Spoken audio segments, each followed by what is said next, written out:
ऐसे कई घटनाओं में हमको दिखाई दिए हैं, ऐसा देखा है। वो निर्भय होकर, कोई भय नहीं लगा, ऐसा देखा। जैसे एक बार सैमसी में जहाँ गुरु आश्रम है, तो वो एक खंडेर था और हमें खंडेर बहुत प्रिय है शुरू से। ऐसा मतलब बिगड़ेल स्थान, पुराना वृक्ष या ऐसे कोई कुटिया, ऐसे पहले संन्यास मार्ग में ऐसे रहना अच्छा लगता था कि जहाँ जिसका किसी का। तो रात्रि में उस खंडहर में जाकर के लेटे, वहाँ के लोगों ने रोका, आश्रम वाले लोग, वहाँ मत जाइए।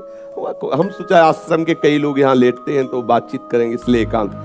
यही गए तो अंदर मंत्र चल रहा था और एक छोटी सी टार्च सिराने, छोटी सी घड़ी दुप दुप वाली, क्योंकि उससे पता चले ना तो मतलब टाइम का। तो ऐसे रख के वैसे से थोड़ा ही लेटे तो उस समय जटाएं बड़ी बड़ी थी इतनी, तो ऐसे उनका तकिया की तरह जटा रखे, तो ऐसा लगा जैसे कोई हमें बहुत जोर से दबाने की चेष्टा कर रहा है।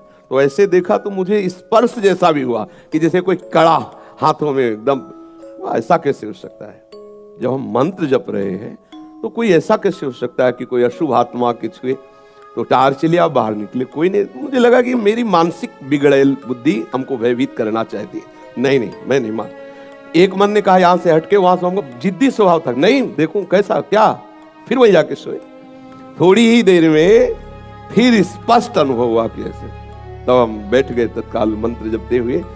फिर हम कहा अब यहाँ ठीक नहीं है, क्योंकि बार बार विक्षेप डालेगा। मंदिर में गए, उन लोगों से कहा, बोले अब जानते कि वहाँ है, आप क्यों गए? ऐसा एक बार ऐसा हुआ, 3 बजे हम शौच के लिए कमंडल उठाया, तो जंगल में जाना होता था कोई शौचालय की ऐसा। वो तो अभी कुछ वर्षों से शौचालय का ऐसी व्यवस्थाएं बनी, नहीं तो ग्रामीण आदि देशों में कहीं शौचालय पूरे नगर में नहीं होती थी, वो तो अभी व्यवस्थाएं हुई।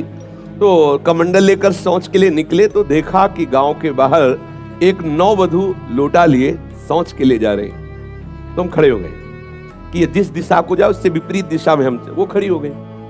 फिर विचार किया कि हमें लगता है ये यहीं शौच में बैठना चाहती, तो हमने रफ्तार बढ़ाई। जब रफ्तार बढ़ाई तो देखा कुछ दूर आगे जा रहे हैं, तो लगा कि ये तो पीछे खड़ी थी, आगे। हमारा ये था कि हम कभी डरने वाली स्थिति में अपने को नहीं खड़ा करते हैं। हमारे मन में आया नहीं नहीं, ये मेरा भ्रम है, वो हमसे आगे निकल गई होगी। जब वो आगे गई तो हम पीछे मुड़े तो देखा हमारे दूसरे रास्ते में खड़ी। अब हमें पक्का विश्वास हो गया कि ये कोई स्त्री नहीं है, कोई पतित आत्मा है जो इस रूप में है। तो जोर से भगवान नाम उच्चारण, खत्म खेल। ना कोई भय और ना वो हमें दोबारा दिखाई दी। तो हमने जीवन में देखा है कि अगर कहीं ऐसी प्रेत आत्मा आदि हो, वो आपको परेशान नहीं कर सकती। आपको जैसे गोकर्ण के सामने धुंधकारी प्रकट हुआ, कभी वो अग्नि बनता, कभी वो ये बनता, कभी भेड़ बनता, कभी सिंह, समझ गए अधोगति को प्राप्त। लेकिन कोई ऐसा नहीं कि उनका अनिष्ट करे और रो के कह रहा था कि मेरा उद्धार कर दो, मेरा कल्याण कर दो।